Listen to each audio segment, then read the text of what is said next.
All right, guys, take three. Who is hoping and fingers crossed that this one works? No tech glitches. Come on, universe, deliver. I'm just waiting for Ray to send through a request to come onto the broadcast. Guys, this is, you can only laugh. You can only laugh. These things happen. So, whew, let's get this done. In the meantime, let me reintroduce myself because there's now three versions of this. My name is Christine. I'm the founder of Quantum Ascension Temple, and the community that you're sitting in at the moment where this video is Quantum Ascension Community. And this video is part of the Get Your Shift Together event, an event to elevate your consciousness. Today we'll be speaking to, hopefully if we can get it to work, Ray, about the power of awareness. And I've just remembered to turn this off too so that my phone doesn't vibrate in the middle. All right.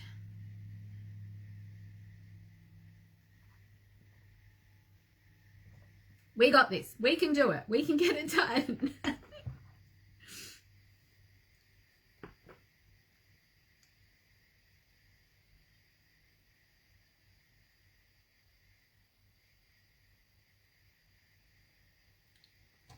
Just waiting for that request to come through.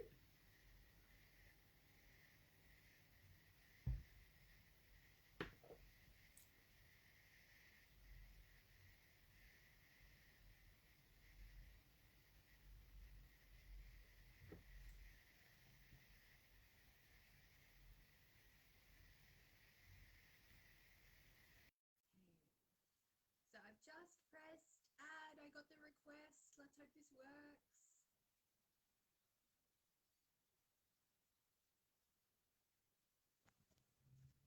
Yay!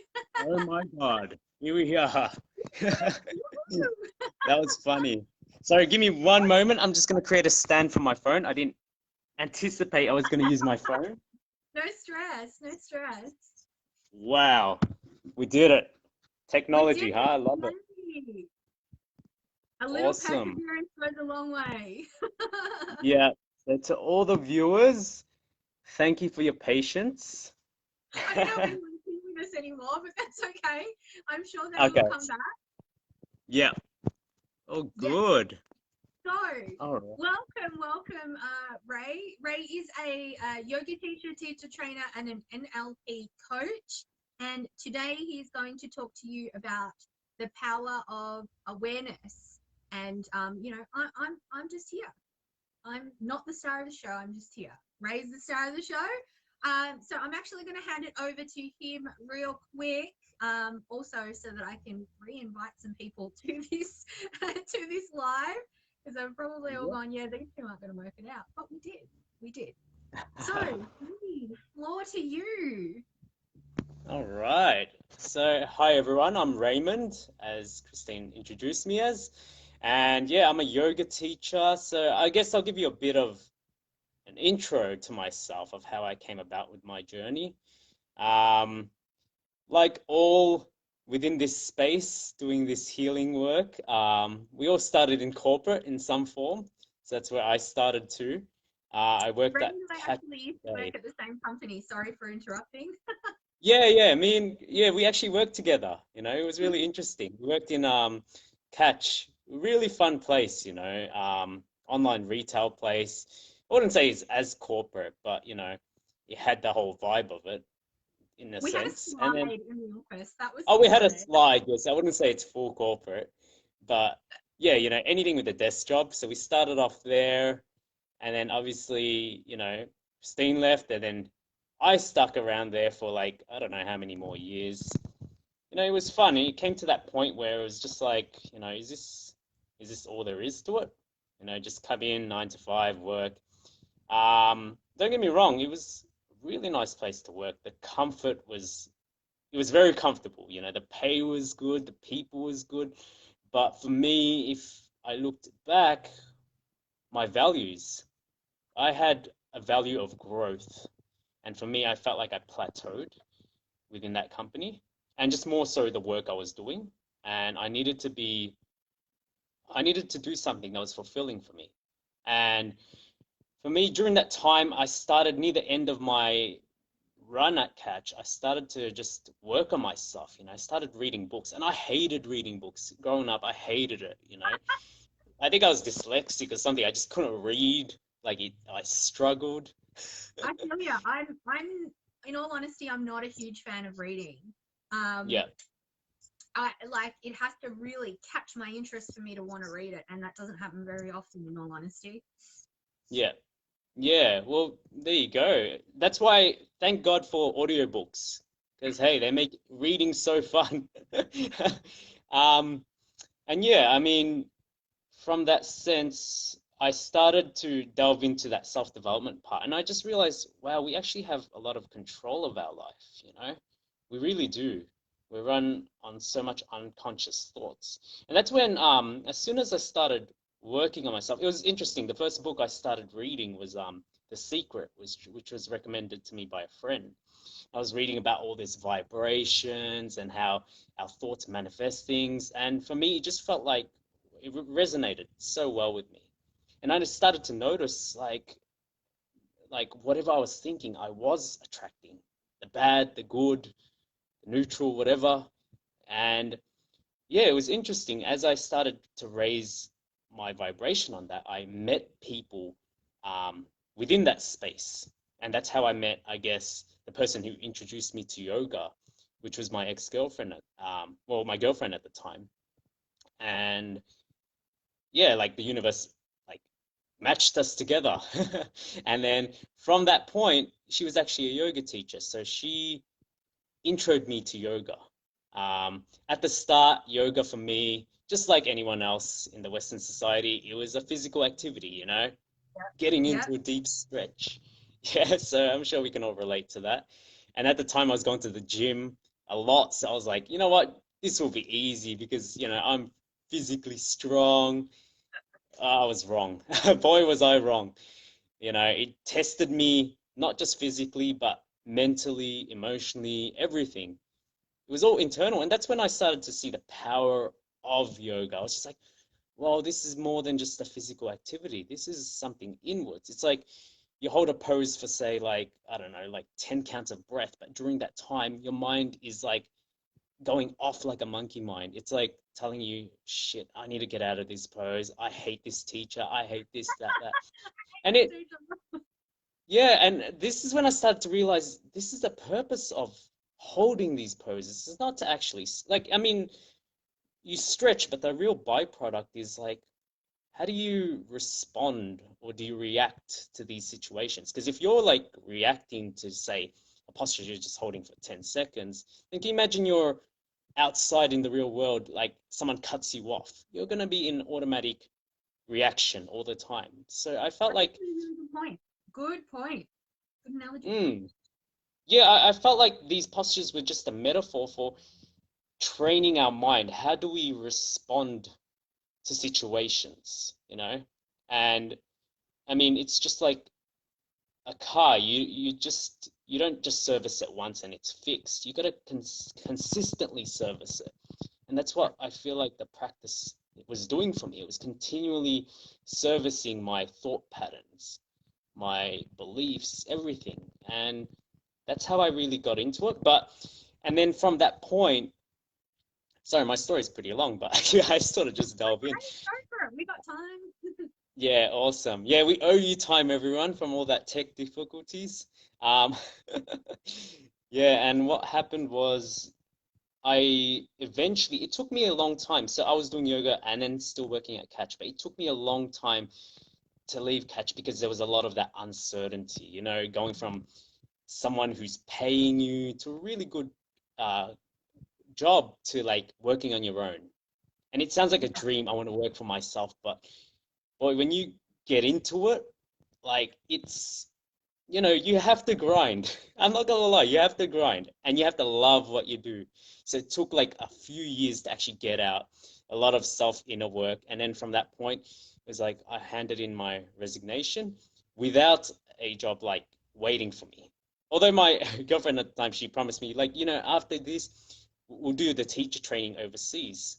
And that was cool. I saw it as a holiday because I was gone for like a month. I went to Thailand to train. Beautiful. And yeah, it was really cool. It was in Koh Samui, and the teacher, he was more an Eastern teacher. Really? It's beautiful. I love it. And for me, I went because it's like, you know what? I need to reward myself. After working 7 years in this job, I saw it as a 1 month holiday. But I was wrong. It was like 1 month, that training just tested me physically, mentally, emotionally. Every day we would practice for, we were gone for like almost 40 days, and every day there was no break. Probably we had one break. Every day we'd practice for 3 hours, physical Wow. practice, and then we'd have theory and just like that was it. Like it was just nonstop, and that would just test you mentally, you know. And then it came to a point where like halfway through, I wanted to quit. You know, it's sort of like what we do in yoga. Like when we're in a hard posture, we're like, I want to give up. Like our mind just wanted like takes off and takes over. So I wanted to quit, and you know, I was like, you know what? I didn't quit my job for no reason. I got to push through this, whatever. And it was cool. Like our teacher, he was, I see him as my guru. He was a real spiritual guy, and he helped us break, almost like dissolve our ego in a way. You know, I came in with a bit of an ego, as we all do in a lot of these courses and whatever. We'll come in with the ego. I did, that's for sure. And yeah, I felt like he bent that ego, literally bent my body, but bent my ego more. And then Love that. yeah, so yeah, and at the time, I did the training because I wanted self-transformation, because I love the practice of yoga for my own self-transformation. And the transformation was so good that I was like, you know what? If I don't, I feel selfish not teaching this to others, you know, holding it for myself, you know, building this awareness for myself, this, um, yeah, just cultivating all this peace. And if I was just to hold this for myself, like it's pretty selfish of me. So I was like, that's when I sort of decided, you know what? I want to teach this. And I didn't come in with the intention to teach yoga. And then what tipped me over the edge was when the my guru or teacher, he said, you know, you trained and you spent almost a month with me all this way, and I've given you so much valuable content, which he did. You've transformed so much. Why would you not teach this to someone? You know, if the philosophy of yoga, which the word yoga means huge, which means in Sanskrit, which means one, union. So if you're one with everyone, why would you not help others raise their consciousness and just hold it for yourself? And I was just like, that's a good point, you know. If I'm developing myself, and if we see everyone as one, this whole oneness thing, then why not help other people reach that Yeah, state of consciousness? Yeah. I love that. And I just want to take Mm. a really quick side note, just because we've gotten some comments here. I want to say hi to Marjorie, hi Al, hi Cynthia. Marjorie said that it, I believe this came in when you were talking about like going and doing your teacher training. It's like reconditioning the mind and body, Yeah. which is, I agree with. I'm sure you do too. Mm. Definitely. I mean, yeah, just that's what it is really, because I mean, when I guess the whole philosophy of yoga is to come back, how I see it is just to come back to your true self, which is the soul, or however people call it. It's either love, soul, the inner Buddha, whatever religion you follow, whatever belief you have. That's it. It's sort of like, I like to give this example. When you look at a newborn baby, they you get they're so pure, right? They come into this world and you have no grudge towards them. Of course not, because they're a newborn baby, but they're just so pure. And this is how we see it in yoga, as we all come in as into this world as like diamonds. The diamond represents a soul, whatever that is. In yoga, we call that Atman, which is the soul. And then from that, what happens is life happens. So we go through life, and then we go through experiences which create all these wounds within us. What happens is someone says something and then it filters to our mind, and then we almost create like a shield around us. We cover that diamond through all these wounds. We create beliefs within ourselves that we don't know, sometimes unconsciously. Like sometimes you see like I don't know, someone speeding on the road when you were younger, and you're thinking that person's a bad man. And straight away we got this belief that people who speed are bad people. And then we come up with all these unconscious thoughts, beliefs, whatever, that cover us. And what happens is, from that point, we're filled with all these beliefs, wounds, what I was saying there, all this armor. And then on top of that armor becomes all these, like, I call them landmines. So if people push one of these beliefs or tell you something against you, you sort of explode, like, rah, like, you're wrong, I'm right, sort of thing. And over that trigger, we put on this mask. We put on this, like, maybe a happy mask, uh, like an angry mask, or something like a fake angry mask or something. And that's where the ego comes along. And that's pretty much the concept of all the philosophy of yoga, how we cover the soul with all these armors and triggers, beliefs and whatever, and then we put that mask over it. So, you know, I, this is how I see it, as when yoga's helped me. It helped me go underneath all that layer down to the source of what we truly are. And when you, not many of us know this, and this is where the power of awareness, why I'm sharing all this, because it starts with awareness, really. It starts with, because back then when I was younger, I would have all these triggers, I would have all these things, but I thought that's just how life is. This is how I was born. But it's not necessarily true. And I feel like with the power of awareness, it helped me delve inwards more. So with my practice of yoga, it was more like I started with the physical first. I grew up with bad coordination. Like my coordination was terrible. Even till this day, I'm still working on it. So I felt like on the yoga mat, I was able to understand what was happening with my body. And then what was happening with my body, all right, what's happening with my breath? I started to go more inwards to more subtle energies. What's happening to my heartbeat, my lungs, my stomach. And then from that point, all right, I'm holding this pose for 5 minutes now.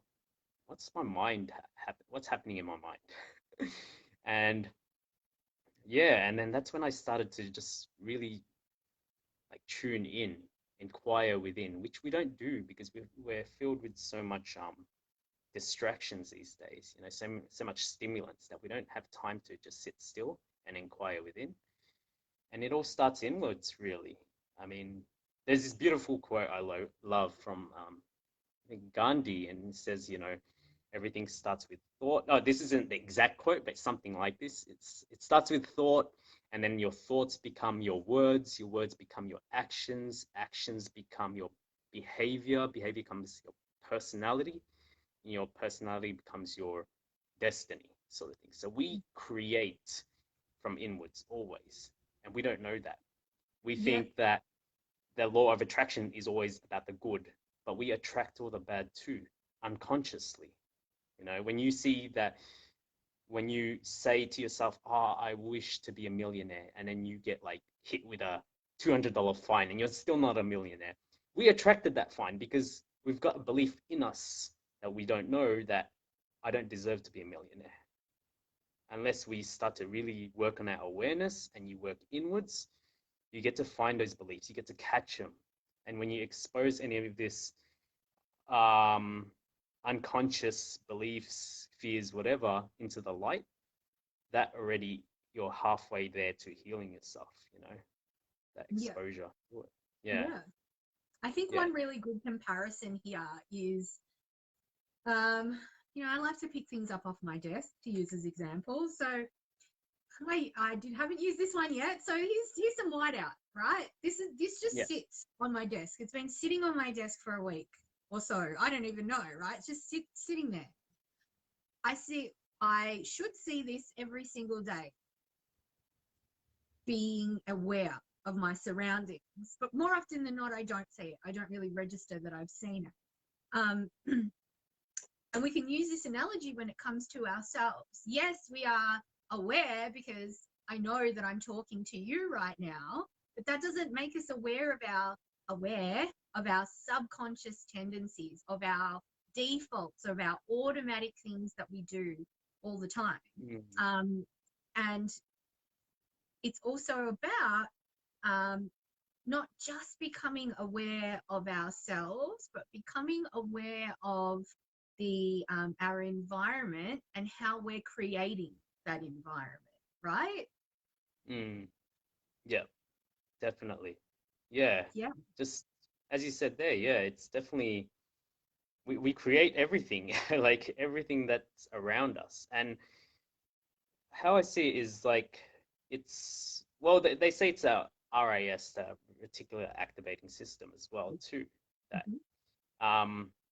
how I like to see it as sorry, I'm just jumping from like it's all within the same sort of topic of awareness. How I see it is that everything around us, everything's just all energy, all this information floating around. And I feel like our brain is the filter. It's a filter for everything. And these filters are the beliefs that we have, all our past experiences, whatever.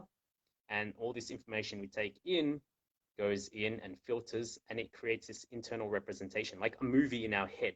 And we perceive life through our own lens. So everyone has, so for instance, I like to give this example. We watch the same movie together.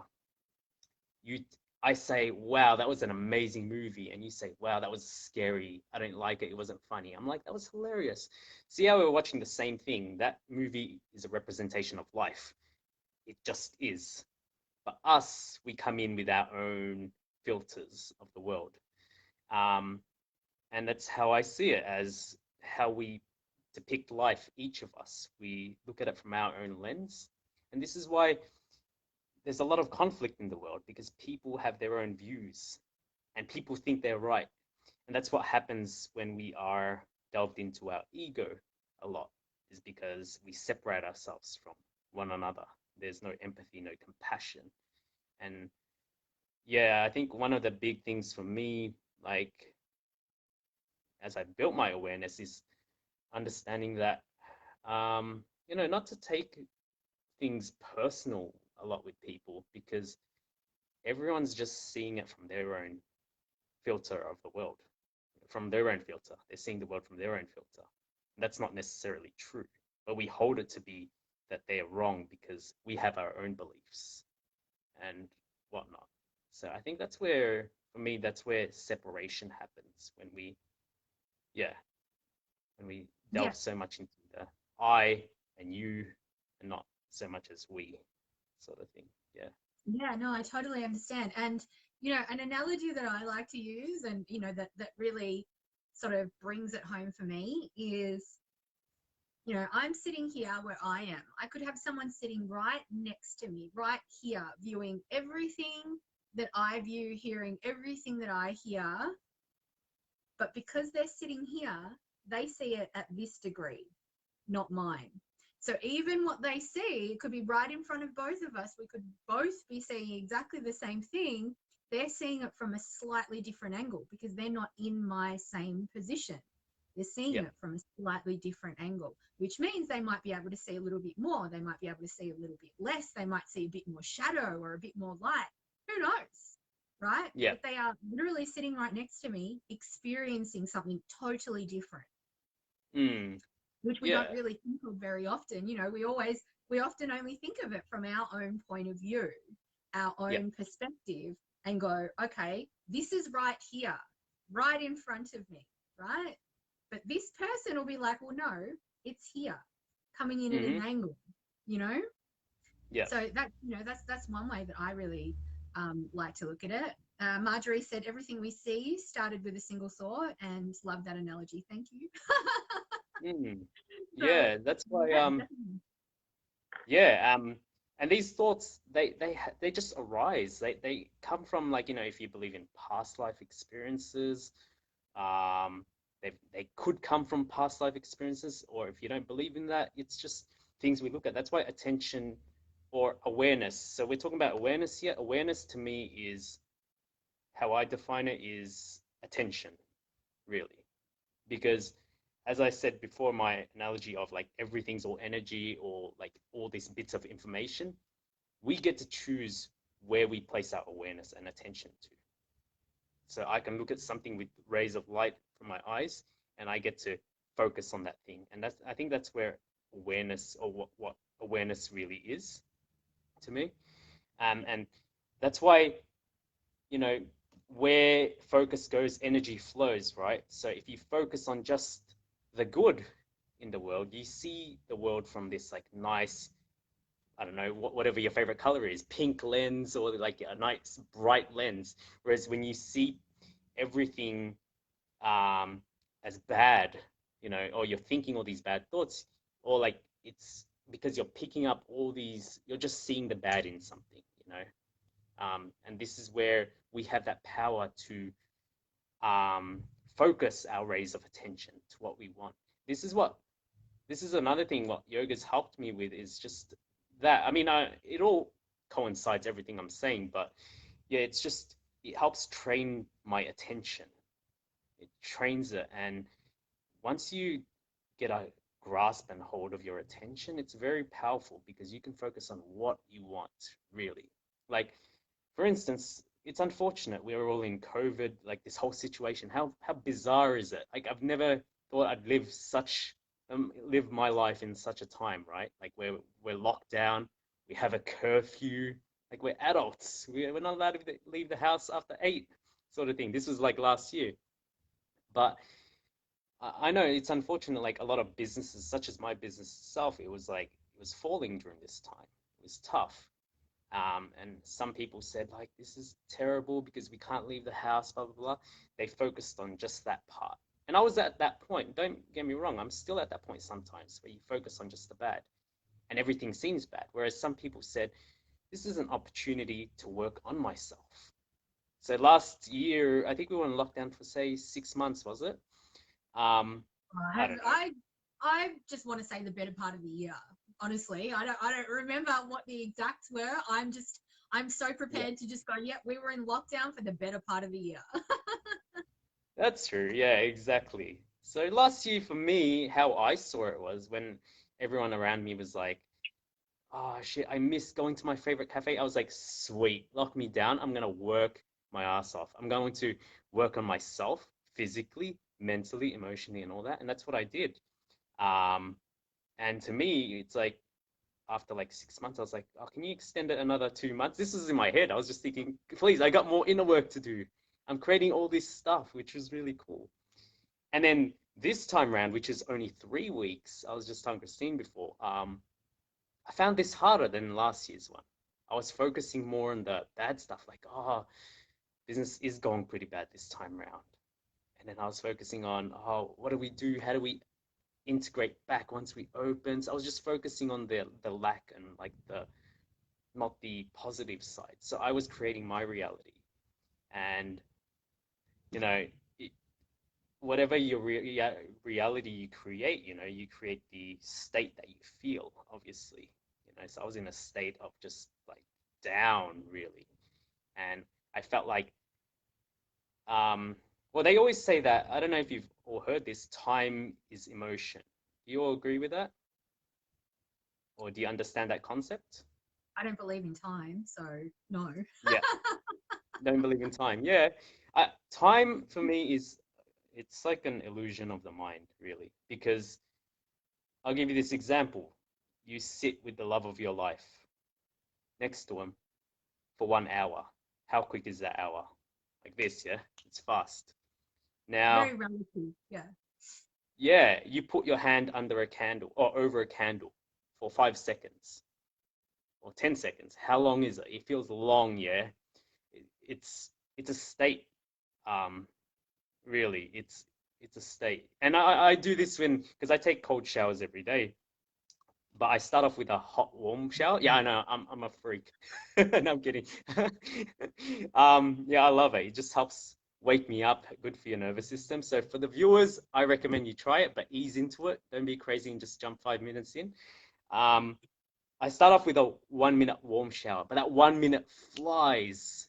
And then the next 4 minutes when it's cold, that 10 seconds takes forever. That whole 4 minutes feels like an hour. And this is how I see time is just an emotion, really. It's created in our mind because also what our mind does, it likes to show us a past and a future.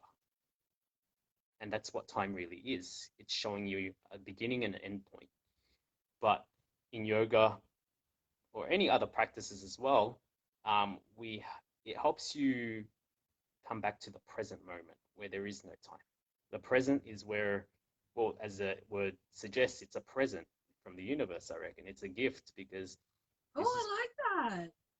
no, yeah, that's how I see it. It is a present because this is all there is, um, in the now, really. Just being consciously aware of what's happening right now.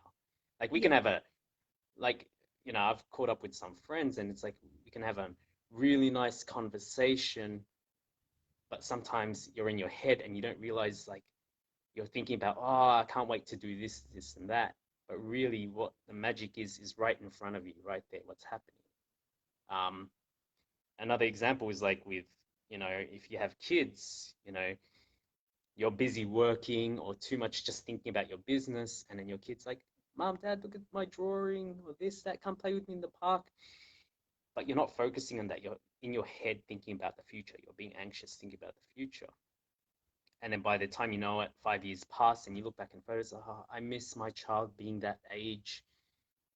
And see how we're always living in the head thinking about the past, future, whereas you just missed out on that opportunity being present with them. And that's where the real magic happens. And we've all had those moments where we're actually 100% present with the moment. How good does it feel? Honestly, it's just like this is it right here. This is the magic. Yeah. Yeah, no, I So totally get it. And I actually make a point of doing this because I've got some friends, not going to name you on live, but I've got some friends that whenever I hang out with them, literally on their phone the entire time. And I'm usually sitting there thinking, okay, well, I could have done this at home. I could have just sat by myself at home and had the exact same experience because you're not here with me. Um, so I try to make a point of, when I am hanging out with someone, when I am spending time with someone, putting my phone down and not looking at it and, um, you know, not looking through Facebook or text messaging or anything like that. And this is actually a practice that I do with Chica as well. Whenever I'm walking Chica, you cannot contact me unless it's an absolute emergency because I just will not answer my phone. I mm, won't barely even look at it. I mean, I do take it out because I like to take photos and videos of her, but more often than not, like if I'm talking to someone, having a conversation and they're either a client or a friend, whoever it may be, if I'm about to take Chica for a walk, you will more than likely get a message from me going, hey, I'm about to go out with Chica. I'll speak to you like in an hour or two when I'm done. mm, There is no way that I will not spend that time with her and not be in the moment with her because it can go so quickly. You know what I mean? yeah. And um, Mm, we miss out on a lot. I don't think we realize how much we miss out on when we're not in the present moment. It mm-hmm, feels like we don't miss out on anything, but there is so much that we do. Like, even just walking down the street. If you have to walk down the street, how many flowers do you notice along the way? How many beautiful things do you notice along the way? Or are you literally just tunnel visioning and going, okay, well, I've got like, a block left to go until I get to where I need to be, you know? mm, yeah. So super important being in the moment, definitely. Do you have any tips for those of us here live or watching on replay in regards to how to, cultivate that awareness and bring yourself back? Mm. Um, yeah, I go to as simple as the breath. Like, it sounds very simple, but I'll explain about how first, I guess, the connection with our body, mind, and breath. And when you understand this concept, you'll learn to appreciate the breath. Sometimes when you're in an argument and then someone has to split you off, cool down, go for a walk, and after the walk, you just feel better. Yeah, the walk helped definitely, but during that time you were just breathing. You were breathing, right? It helped you just come back out of your head thinking it was their fault, and it came helped you come back to this moment. The reason why the breath is important is because our mind, as I was saying, as we all were discussing at the start, is such a powerful thing that it's like a computer that doesn't stop processing thoughts. And our thoughts, I mentioned before, everything starts inwards and goes outwards, right? So if we're thinking negatively or if we're feeling down, think about body posture. Our body follows. Someone who's feeling down or they're depressed, their posture's always down, slouched in. Whereas someone who's feeling confident and happy, their chest is out, their heart's opening up. So you can see that there's a mind-body connection there. And here's a little test too. So for everyone, I want you to close your eyes right now. And when you close your eyes, I want you to visualize right in front of you in your right hand holding a big, juicy yellow lemon. And when you see that lemon, you're going to place it on the table. You're going to cut it with a knife, and you're going to pick up one half. I want you to pick it up and take a big bite out of it, of that juicy lemon. Now, when you open your eyes, did anyone salivate here or feel that? Yeah, I did. I love lemon. Yeah, there you go. I mean, like if you really tune into it and visualize it and bit it, you'll notice you did salivate. This just shows that there is a mind-body connection. But the only problem is our mind always has more control because it goes off 24/7 unconsciously, even when we're sleeping. What happens is we think negative thoughts and then our body closes down. You know, when we're feeling stress, thinking about stressful thoughts, our neck tenses up. We don't see how there's like a action reaction sort of thing. So the mind has a pull on the body. So that just shows that there's a connection there. But how do we stop the mind? We can use the body. So notice if you are too much in your head, you go for a run. All you can think about is just running. So it helps you get out of your head. But sometimes the body's not as influential enough. So we use the breath too. A good example is if you dunk your head in water and you've been there for almost 5 minutes now, do you have anything else to think about? Well, I think Just a lot of people, if they dunk their head underwater for 5 minutes, might be close to death. But okay. yeah, I mean, like, yeah, 5 minutes is a bit excessive. All right, let's say two. Yeah. All right, let's say 2 minutes. 2 minutes, right? 2 minutes. Yeah, that's true. They'll probably be out cold by now. But hey, they'll be in. I was sitting there thinking, I cannot hold my breath for 5 minutes. I know, so freak everyone out. All right, let's do a realistic one. Say 1 minute. You're at a point 1 minute. Are you going to be thinking about like the future? Well, you probably will because you're like, I still want to live, but you know what I mean.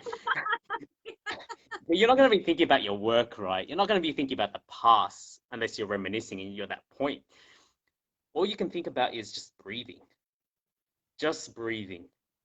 And this is why the breath has a lot of influence on the mind. It really does.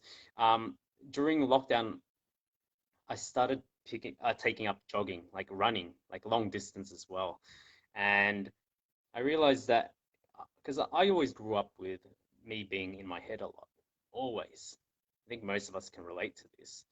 And then as soon as I started jogging, I just realized it helped me just be obviously in my body, but more so just help connect with my breath. And when you just follow the rhythm of your breath, like the in, out, ebb and flow of the breath, you realize at that point you reach this like almost like a flow state where, well, for like that split second, I just wasn't thinking, and it feels really good. There's this like lightness, almost like this burden come off your head all the time.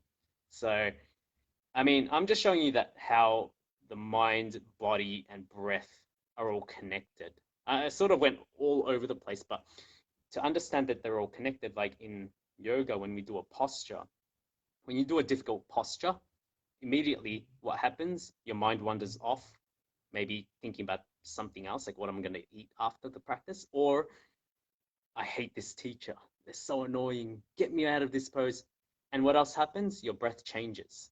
That's why sometimes I get people in a hard posture, not to well, I do it to test them, but not to like punish them. It's more like to train their breath also, because you'll realize some of them hold their breath.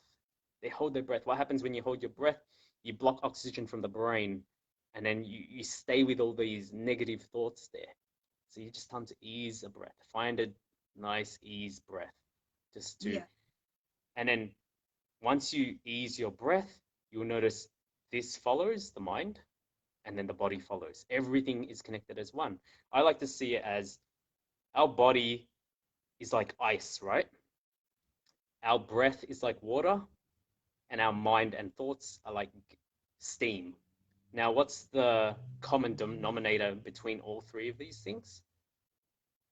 They're made of the same thing, just in different forms. And that's how our body, mind, and breath is too. What's easier to handle out of them three? What do you think?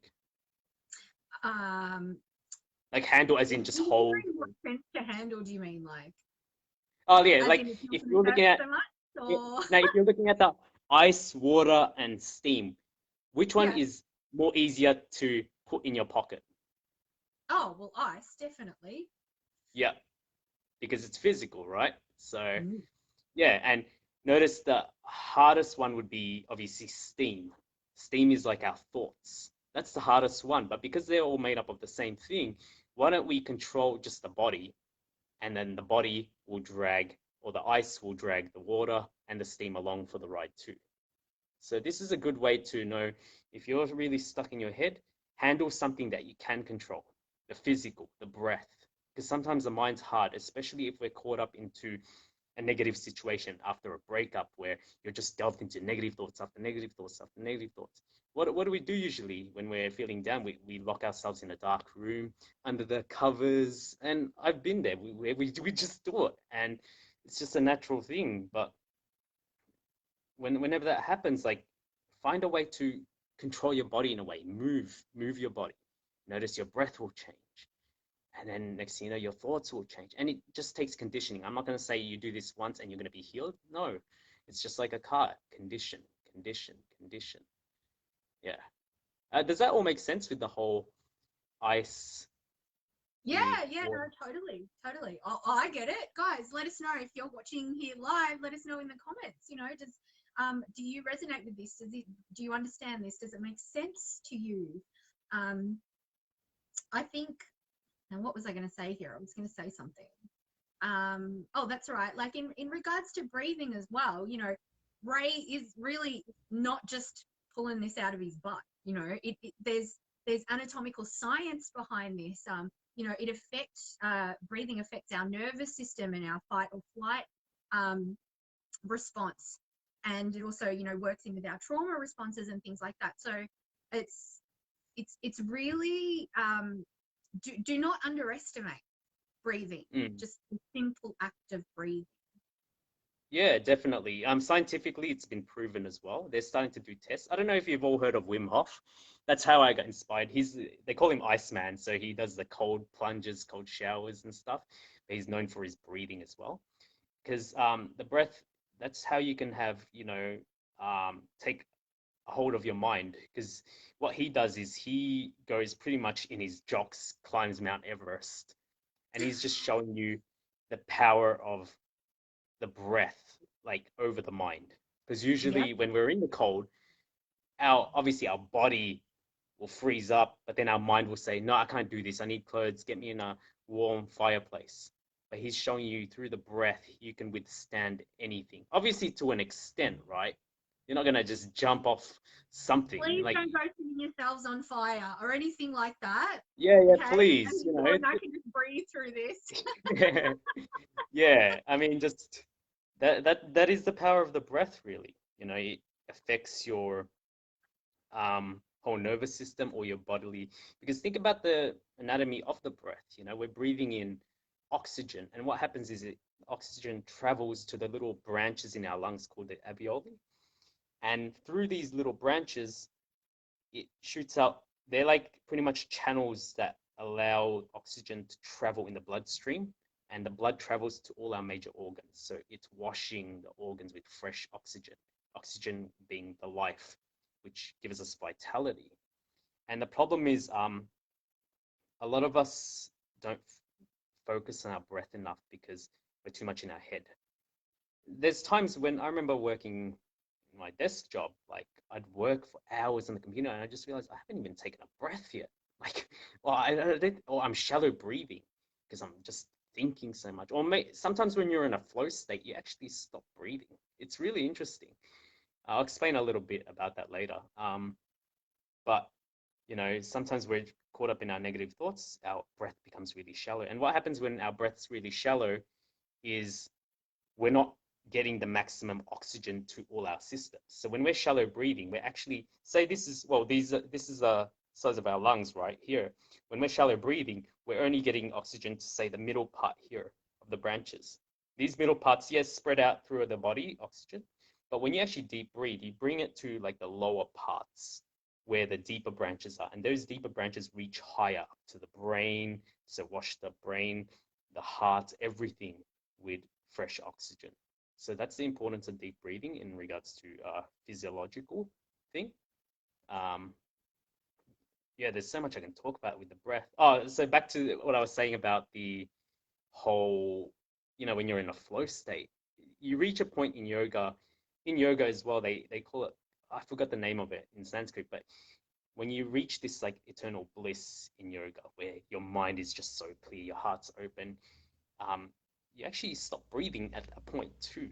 You come to a point where you just become one with everything and you can actually stop your breath. Like I don't know personally, but I've heard some ancient yogis where they practice breath work or like Kundalini yoga, or they try doing internal practices where you reach this internal bliss. They actually stop breathing for, say, 2 hours.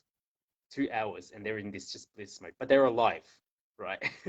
So it's really great. Just clarifying, they're alive. They're alive. Yeah, they're alive. And you may have experienced this too. This is why I'm bringing it up, because I realize, I love doing design work. So I'm also a graphic designer too. And when I'm on the computer doing graphic design work, sometimes I realize, yeah, I may be shallow breathing. That's because I'm thinking about negative thoughts or something that's not empowering, or I'm not calm, I'm anxious. But other times I realized, well, I reach this point where my breath's really quiet and I'm actually stopped breathing because I'm just in this flow state where you're so present into what you're doing, delved in. Have you ever experienced that, anyone? We'll wait for some comments to come through. I know I have. I've spoken about this a while ago. More recently, I suppose, during meditation and stuff, I will catch myself not breathing and be like, oh my God, how long have I not been breathing for? Yeah. So I totally understand what you mean. And it's nothing intentional. It's nothing, it's also nothing bad that I am trying, like I said, not intentional. So I'm not intentionally trying to not breathe. Okay, guys, please don't do that. That's not the best for you. All right. So I'll encourage you not to do that. But it is just something that's I've noticed that is happening, It doesn't happen every single time, but it does happen. To me anyway. Butterflies. Guided Heather says, I feel like I stop breathing when I meditate too. Yep, that happens. It definitely happens. Yeah, that's cool. Yeah. That's the point we want to get at. Not like to not breathe, but like, find that stillness where you're in complete stillness, and just it's that point when you stop breathing too. It's like the point where you just have like that zero thoughts, like nothing. You just feel this nothingness. And I just want to make a little, I'm being guided to make a little note here. If you are experiencing that during meditation or any other sort of downtime, please don't automatically assume that that's like, oh my God, I'm having an ascension symptom, I've stopped breathing. All right, it could, if it's causing you issue, if it doesn't feel right, please go to a doctor. Okay, we're not saying here that a great meditation means that you stop breathing or anything like that. Nothing like that. All right, it's just something that's happened that's not causing any sort of dysfunction or anything like that. I felt like that needed to be side noted there. Yeah, for sure. Thanks for that. No, thanks for the disclaimer. That was good. Just in case anyone's thinking. Yeah, I mean, like, Yeah, like that's the power of the breath. And also there's an interesting thing. I was watching National Geography and saying like, you know, turtles or tortoises, they live for like hundreds of years, right? Hundreds. Or like not thing, like I know some of them are like 125 years old. And one of the things I learned about them is they only take 4 breaths a minute. Now, if you think about it, that's an inhale for 7.5 seconds and an exhale 7.5 seconds, where most of us take inhales, exhales, like shallow breathing. It's like very fast. Now, I have this is just my belief and feeling that their longevity of life has something to do with their deep breathing, their lengthening of the breath. So, with that being said, I know, Christine, you were asking me before, like, how can everyone practice this? Just breathing. It does sound simple, but like just to put it in a bit more practical terms, sit down somewhere, preferably outside, or if you're indoors, open the window where you can get fresh air. Sit in a meditation seat, close your eyes. Oh, you know what? Why don't we try this together now? So Good let's try it idea. now. Let's do it. Yeah, I know. Yeah, let's just embody it. We'll just so sit up in a comfortable seat, sit up nice and tall. So the most important thing as well when you're breathing as well is to sit up tall, because most of us when we sit, just based on how our body is, we tend to slouch. And what happens when we slouch, we don't allow enough air into the oxygen. So sit back with your shoulders back and down, and we'll just rest our eyes closed here for a moment.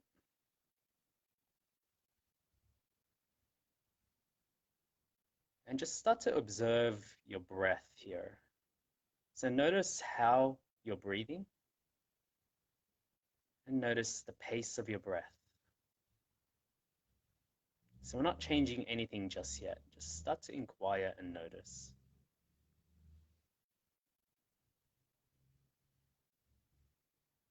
And if you really tune in, can you start to even feel the breath entering at the tip of the nostril? And notice where the breath is passing throughout the body. So you're feeling the rise and fall of the breath, the gentle ebb and flow of the breath. And not now, but in a moment, I'll guide you through some counts of breath. So you'll just follow my count. And at all times your mind wanders off, just simply come back to the breath, as simple as that. So first, let's all take a deep breath in together, filling up the belly, chest, head. Relax the shoulders, hold at the top. Open the mouth, exhale out. And then we'll inhale for a count of 3, 2, 1. Hold the breath for 3, 2, 1. Exhale, 3, 2, 1. Hold the breath, 3, 2, 1. Inhale for 3, 2, 1. Hold, 3, 2, 1. Exhale, 3, 2, 1. Hold, 3, 2, 1. Inhale for 3, counting in your head. Hold at the top for 3. Exhale for 3. Hold at the bottom for 3. Inhale for 3. Hold at the top for 3. Exhale for 3. Hold for 3. And just take 2 more rounds, counting in your head and counting for a 3 count.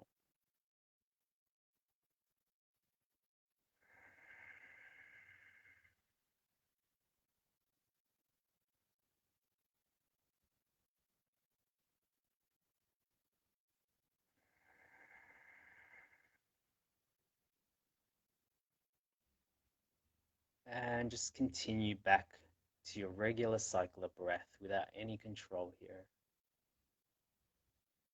slowly start to get back into your body, maybe wriggling your fingers, your toes. Start to hear the sound around you. And when you're ready, gently blinking the eyes open. And just settle back in. I'd love to know how you all feel. If you did feel like a little bit of sense of peace, serenity, and we just practice for like maybe a minute or two or 4 minutes or something. Now, can you imagine if you do that for like, you know, breath work hours, like how much peace you can cultivate? And you know what's good about this? It's free, you know? True. Breathing You don't is have to tell free. anyone to breathe. Yeah. So we have access to it. The only problem is we're so busy doing all the time that we forget about a function in our body that we can control, which is the breath. Like we can't control our heartbeat physically. We control it by maybe like by running, we can make it go faster, but we can't control it just sitting still as much as we can with the breath. Like the breath, we can consciously control that part. So at any time you are feeling like you're down or creatively you don't have the creative juices there or something where you want to be back to your presence, use that breath, use that little exercise, just counting in your head, as simple as that. Yeah. Yep. And is that exercise called square breathing? That is square breathing, yes. I didn't even introduce it, but yeah, there you go.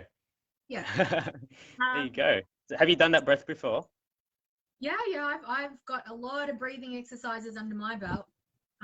So that's how I knew that one was square breathing. Yep. And I'm just going to charge my phone quickly before it dies out, and then we log off again, which will be, sorry? Oh, I've had to do that too. I was in them on a live the other day, and then towards the end, my battery started dying, and I was like, "Hang on, I've got to go get my charger." I know technology is really testing me today, but there we go. Mercury Awesome. retrograde, my friend. Yes. Awesome. Well, yeah, I mean, for me, like, what really got me into the yoga part as well is the breath work as well. I know you talk about the philosophy and everything, but the breath is one of my favorite parts of it as well. And Yeah. if you ever do my class, I focus primarily on the breath. Like, yeah, I'll get you into all these postures, difficult ones, easy ones, but the real essence of what I'm teaching you is just to be with your breath. Even if you just lay down, but you breathe consciously for 60 minutes in my class, that will have such a total effect on your mind, your consciousness, your body, because you've been consciously breathing for 60 minutes and you'll feel good. One example, that I really like to use when it comes to telling people about how important breathing is and how significant it can be to our experience is, and we all, every single one of us actually does this by default. And as soon as I say this, you'll probably be like, "Oh my God, that's so true." But when most of us, when we're frustrated, when something's really happened that, made us upset or angry, what do? We let out a massive sigh. We're kind of like, oh, so many of us do it. I don't think I know one person that actually has never done that before. And it is simply part of your breath. It's a release of energy. It's a release of tension, and we all do that one subconsciously. Let us know in the comments if you're sitting there now thinking, "Oh my God, I do actually do that. I did that earlier." Yeah, we've all been. It's good. I'm glad you mentioned that because it's a form of purging as well. You're releasing that. What happens when you don't do that? That negative emotion energy gets trapped in our organs as well. And this is, I know some people may not believe it, but this is like what causes like diseases, cancers as well. It's emotion, and people don't know. I know a lot of men get, you know, there's a high statistics of getting testicular cancer or something there because men tend to suppress a lot emotion because it's more of a feminine thing to express emotion out, whereas men were more suppressed on that. But what can happen is it creates, diseases. That energy goes to the organs and actually manifests that, creates that. So it's really good to just express it out, in any avenue. Like for instance, for myself, I would maybe go to the gym sometimes if I'm feeling stressed out and I want to scream it out or just take something up. You know, you go to the gym or you run it off or something. So I'm curious to know what's everyone's avenue of how they, you know, purge out something if they got a negative emotion. Do you journal? What's yours anyway? Do you have a For thing me, for you? for me personally, Yeah. guys, if you're watching this on live or replay, let us know in the comments.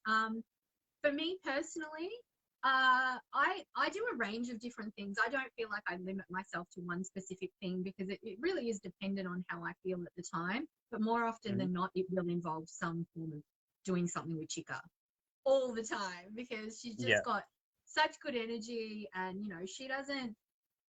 She's a dog. They don't have the human uh consciousness part that we do. I'm not saying that dogs aren't conscious, they very much are, but they don't get bogged down by like, oh my god, I've got to pay these bills, what am I doing like next week, what am Hmm. I can't believe I did this last week. They don't get bogged down with all of that kind of stuff. So I love spending time with her because she really does bring me back to the moment. She gives me all that good energy. I know I bang on about her all the time, but guys, I can't I can't thank her Yeah. enough for the energy that she gives me every single day. So, Yeah. you know, she's Yeah. definitely my go-to in that regard.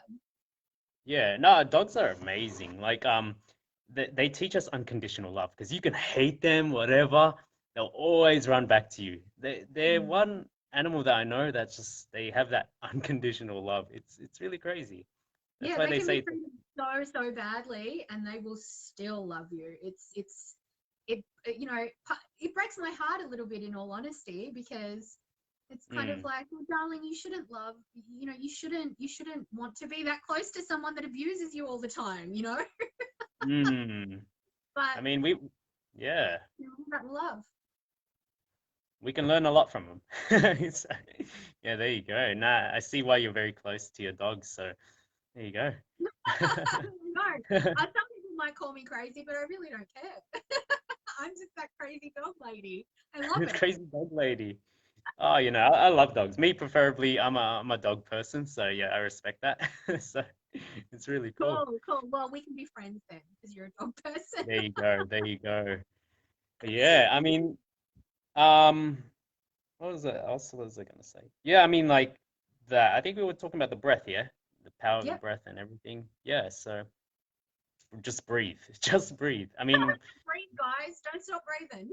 yeah, I mean, and be conscious of it. Honestly, um, try making this a habit. Like even like pull yourself aside 10 minutes a day just to focus on your breath, and you'll see wonders.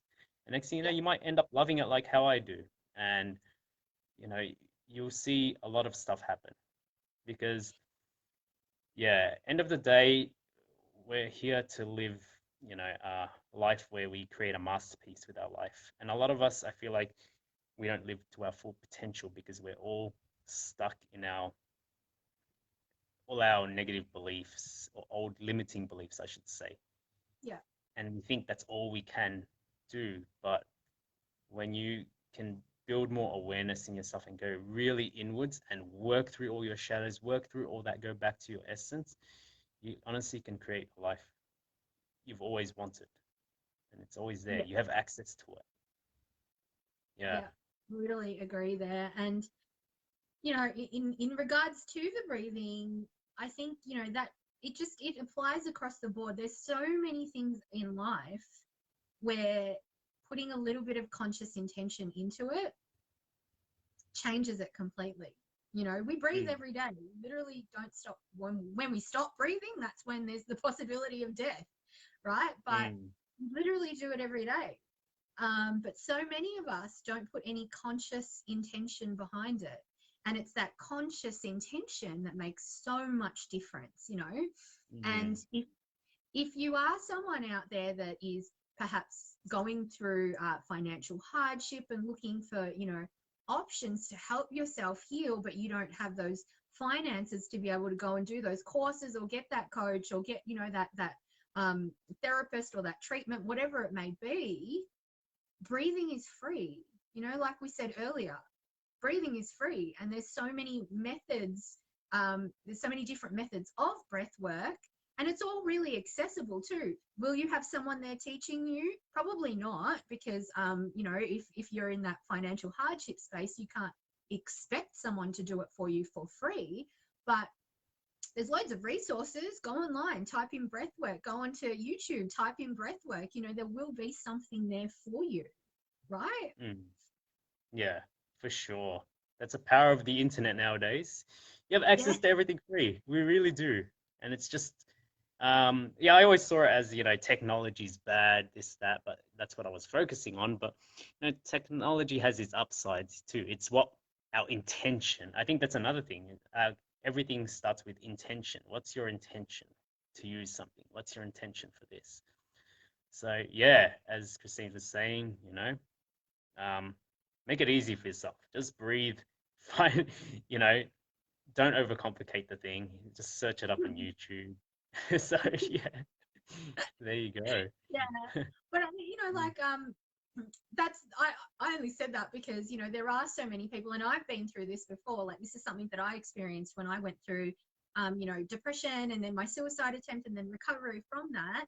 One of the things that you know, I had to overcome and deal with was that financial aspect of it. Like, I cannot afford to get myself help.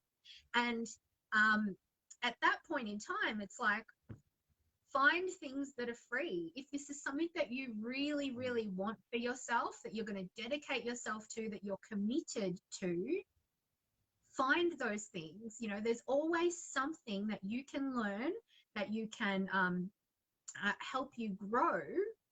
It may not be exactly the thing that you want, like that $10,000 personal development course or anything, but you can take little steps to get there. Yeah. A lot of the time, it's those little steps, right, that lead you to those massive transformational changes. So Yeah. never underestimate those things, and, you know, never say, well, oh, well, I can't afford anything, so I just can't heal. There's lots Mm. out there. You just have to be open to finding it. You've got to dedicate yourself to it, and you need to commit to yourself, because, you know, nobody else is going to do it for us, right?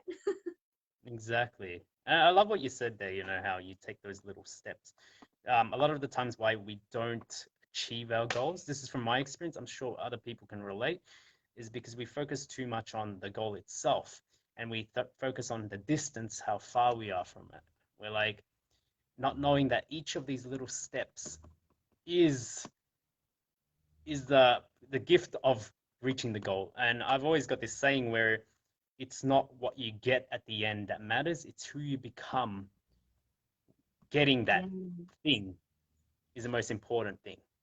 It's those Yes. hardships you go through, the struggles, the good, the highs, the lows. And that's where presence is really important. Were you present for that moment? I was watching a movie just last week. Have you seen the Disney Soul, Pixar? I have, yeah, yeah, yeah, Yeah, yeah. yeah. You know, at the end, for those who haven't seen it, I don't want to spoil it for you, but yeah, Yeah, at the end, don't, he's just like, don't be a yeah, spoiler. I won't spoil it. No, no, yeah, but he has that beautiful message, which is pretty much saying what I just said there.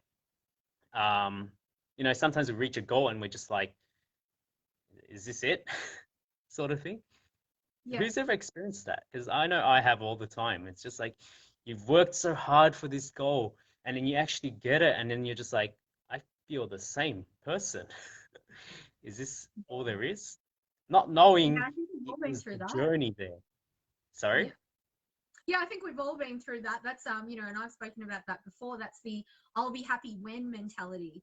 Only problem with the Yeah. I'll be happy when mentality is that never ends. It's just a constant cycle. Whenever you get to that point that you were previously like, I'll be happy when, so let's say, I'll be happy when I get this job. You get that job, and then you're like, well, crap, I'm not still not happy, because Yeah. there's no happiness in the now, and that's what's so important. You know, you can be going through um, just the most horrible stuff, but you still have that option, that choice to be happy in the now.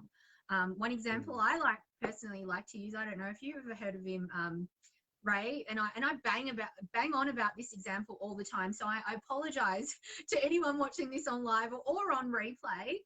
if you've heard this from me 1,000 times, but it is just so, I find it so profound. It's the story of Archie Williams. So he went to prison, I believe it was for 37 years for a crime that he didn't commit.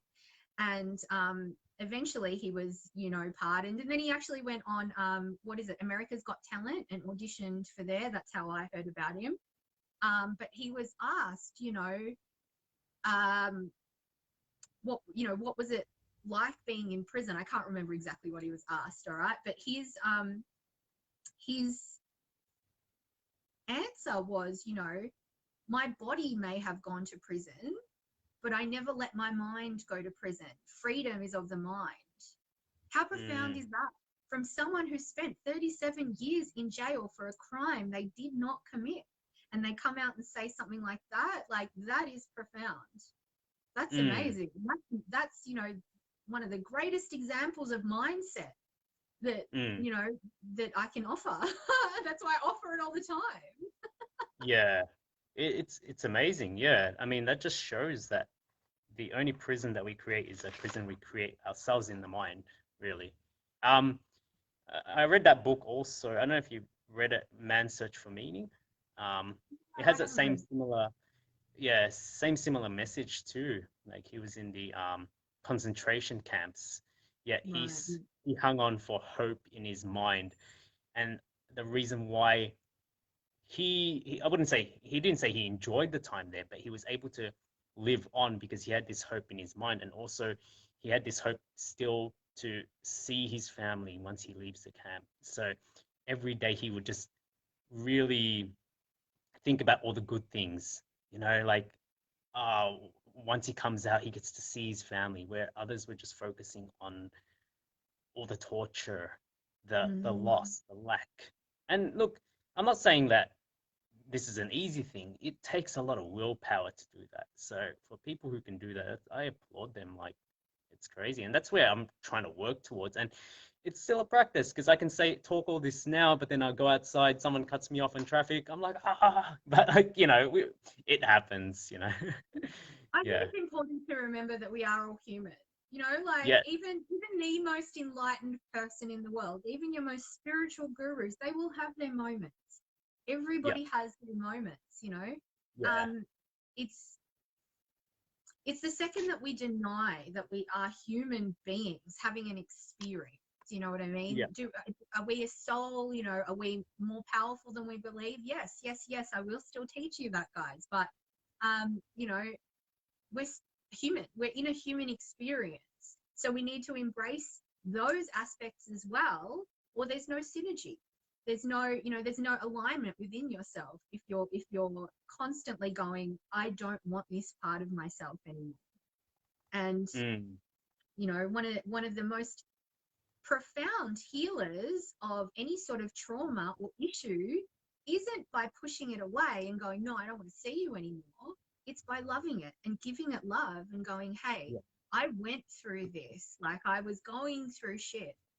And that's okay. I love myself. I forgive myself anyway. Right? Yeah. Yeah. Yeah.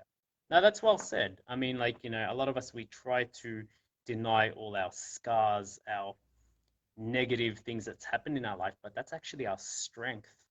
All that people don't see it. It's our vulnerability, and vulnerability is our way of going back to our soul, showing the world who we truly are. So that's well said, what you said there.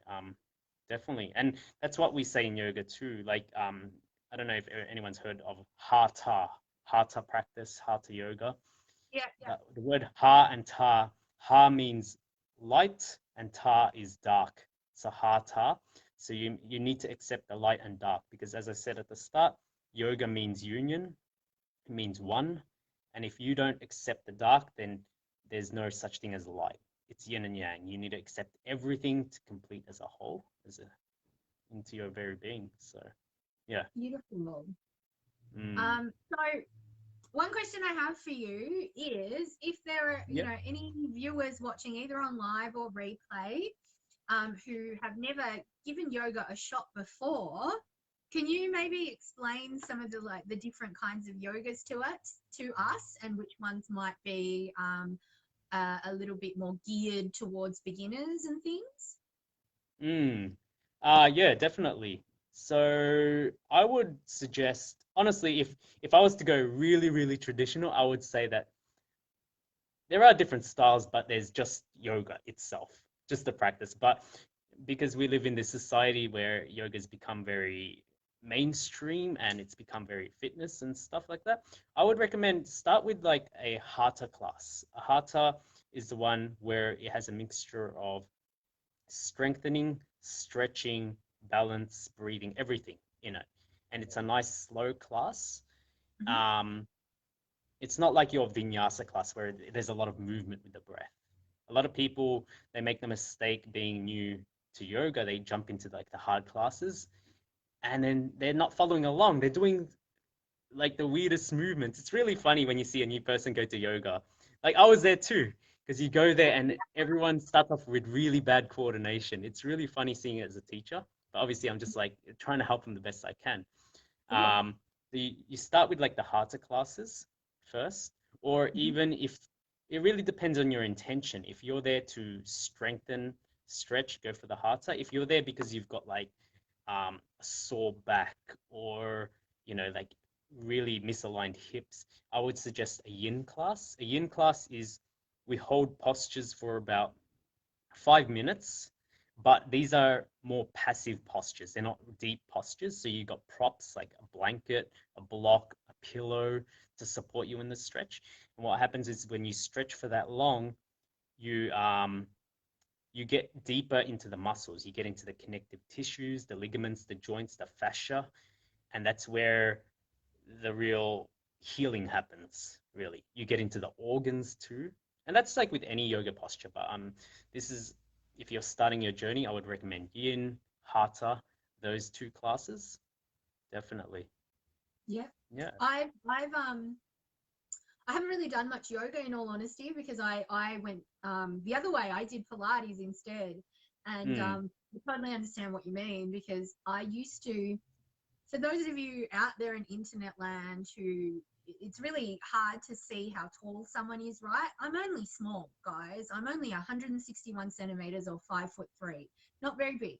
But I would be teaching this Pilates class, and I taught reformer Pilates, which is on, the reformer bed as opposed to just on the floor on mm, a mat. And I would get these big, burly guys, like big rugby players or big weightlifters coming in thinking, this is going to be a piece of cake. You know what I mean? Like, I lift all these weights. I'm so strong. It's going to be so easy. They would come in. And then after the class, they'd come up to me and be like, Jesus Christ, that was the hardest thing I've ever done in my entire life, because it's yeah. totally different. It's all core based. It's there's the breathing that's involved. You have to breathe at the right time to work in with your body and your muscles and stuff. So I totally understand what you mean when some people just try to go in for the hardest class and think that they Mm, can do it. Because yoga should be so easy, it's just like a position and holding it and stuff. But mm, there is a lot of technical aspect to it, and technique, I should say. There's a lot of technique to it, mm, to each posture and movement. I've tried hot yoga. That's the only yoga that I've tried, and I nearly mm. died, right? I Yeah. nearly died because Yeah, I yeah. didn't drink enough water How hot was the beforehand. room? Was I it like totally 40 degrees? underestimated how much water I needed to drink. Yeah. So I felt real sick the whole time, and I basically laid down the entire time. But Mm, I also think that there was way too many people in this tiny, tiny, boiling hot room as well, because we're yeah. almost all shoulder to shoulder. Um, Yeah. but that's the only yoga that I've tried. I would love to try Mm, some, um, and it's a pity that you're so far away from me, because I would actually come yeah. into the class, but I know that you're We, streaming from, so I really yeah. should. Yeah, that's all right. I have actually, speaking of Pilates, I have yet to try. I've heard how difficult it is, Pilates. It's a different type of work. Yeah, It's a lot of core, isn't it? Like yeah. Pilates. It's all core. It's all core. Yeah. Realistically, it's all core. But there's a lot of beauty to Pilates, honestly, and Mm, if you don't like floor Pilates, you know, like just mat Pilates, I suppose, the one that you literally just have a mat and you use your body and maybe some props and stuff. If you don't like that, don't think that you won't like reformer Pilates, because it's totally different. Like, you lay on this bed that's got springs and pulleys and ropes and stuff. I find it really fun. Like, if I'm going to do any kind of Pilates, I want to be in there doing reformer Pilates, in all honesty. But yeah, it's a lot of core, and it's a lot of moving your body in ways that you wouldn't normally move it. So Yeah. it's kind of a little bit awkward. And if you're not coordinated at all, I can just about guarantee that you will have a bit of trouble on your first class. But please Yeah. persevere, okay? Because that happens to everyone. It happened to me as well. But I find it so much fun. And it is very different. It is very different to yoga. Very Yeah. different to yoga. But, you know, just like anything, just go with one that you like. Go with one that you feel more aligned with, or go with both. Maybe you'll like both, you know. Yeah. But I definitely want to try yoga as well. Yeah, but as you said, like, you know, everyone has their own different practices. I'm not saying there's one path to cure all. Like, you know, for some people, they can find bliss in Pilates. They can get into their state of flow presence there. Yeah. For some, it's yoga. For some, it's surfing. Whatever it is, like, just really tune in and connect to it and stay with it. Because at the start, when I was a first yoga teacher, I was like, no, yoga's the only way. This is the only way to reach enlightenment, blah, blah, blah, blah, blah. But there are other ways, honestly. And it's just the one you resonate with. Absolutely. Yeah. But it's interesting you shared that story of like the whole buff people walking in, because, you know, that's how, as I said, I entered yoga as well. I'm like, I go to the gym. This is a piece of cake.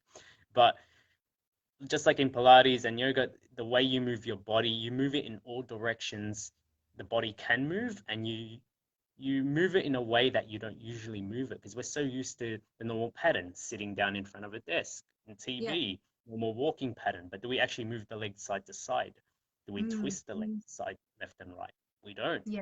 But what happens when we don't do that? What we don't use, we lose. So the joint gets weaker, the bones get weaker. So yeah, just move, just breathe. I got a few messages in this video. It's about moving, breathing. There's a lot in here. So Yes. Well, if Ray doesn't have anything to say, I think, you know, that we've been chatting for a long time here, and Ray's given you a lot of value, I believe. So is there anything else that you wanted to cover here, Ray? I think that was mainly it. Like, to all the viewers, I'm sorry, I went a bit like I was all over. And you know what's interesting? I'm usually a very structured person. If anything, I'm very rigid. I'm structured. So I need to know what I'm saying. Today, I just went, you know what? I did a big meditation this morning. I'm like, I want to come in here and just go with the flow wherever it takes me, wherever the conversation leads me. And I feel like conversations are more fluid that way. And that's just a metaphor in life. When you let go of this like control and resistance, everything will just start to flow, which is sort of counterintuitive, because I was talking about before, control your breath, but like the point of that is to get awareness. So yeah, There's a time and place for control. Let's just put it that way. there is. Well, most important thing, balance. Find balance. You know, if you are controlling, find ways you can loosen up. For me, I'm very rigid as a person. I know that. I'm very structured. I like to plan things. That's why for this talk, I was a bit anxious maybe at the start, because I was like, crap, I didn't plan anything, but I knew already in me what I was going to say. And when you just let go, sometimes it works wonders for you. Yeah, I think it might have been a bit of my energy like coming off on you there, Ray, because, you know, more often than not, before I come on live, you know, yes, I will tune into, you know, my divine guidance and stuff and do that, but I don't really have like a massive outline of what I want to talk about or anything. And half the time on live, you'll see me sipping my coffee halfway through and all that kind of stuff. I'm a little bit spontaneous in that way, because I like to allow things to flow.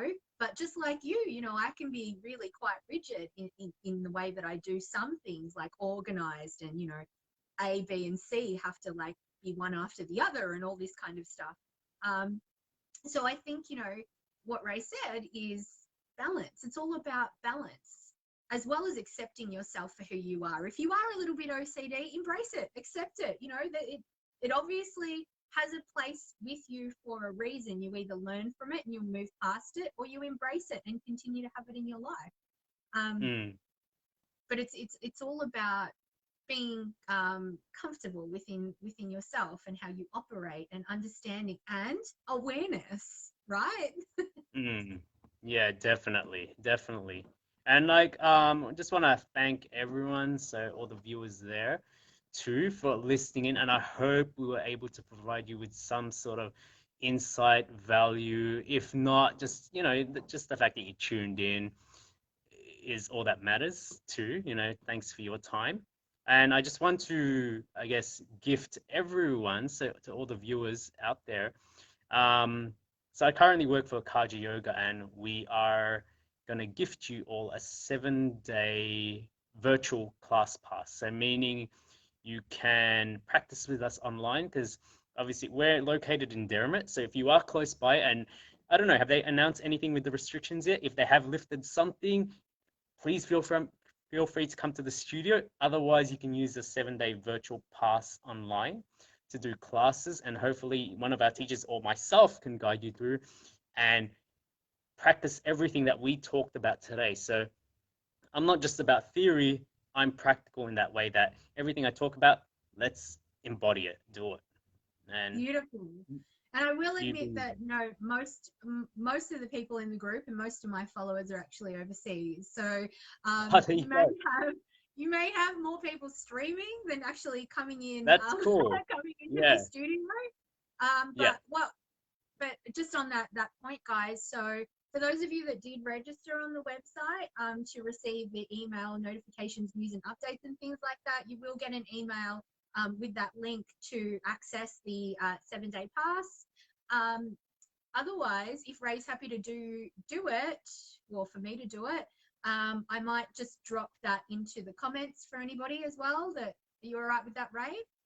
That's totally fine. Yeah. I mean, like, for me, as I said, one of my purposes here is just to share that gift of yoga to people, because I know the power of the change it's done to me. I'd love to share it to as much people as I can. And yeah, by all means, drop it in. Beautiful. Well, thank you so much to everybody that watched us live. Thank you to anyone that is watching on replay. Give us a hashtag replay if you do, so that we know. Thank you so much to Ray for giving up his time to be part of this event that I organized for you guys. Hopefully, I absolutely trust that you got something out of this, whether it be a little bit of knowledge, whether it be a little bit of energy, whether it just have been a little bit of fun, whatever it was. Thank you so much. Appreciate you, sending you so much love. Thank you, Ray. I'm sure we'll see a lot more of you as well. Definitely. Well, thank you for having me as well. My pleasure. Yeah, it's been a great birthday for you. So happy birthday again. Oh, and yeah, hopefully you have the beautiful week ahead of you. Just moved into your new place. So yeah. Thank you, guys. So that is all from Ray and I today. Once again, thank you so much. I feel like I've said thank you a million times, but I'm feeling blessed and grateful and all that kind of stuff, and I want to share that with you guys. So thank you, and we will see you next time. Bye for now. See you guys. Bye-bye.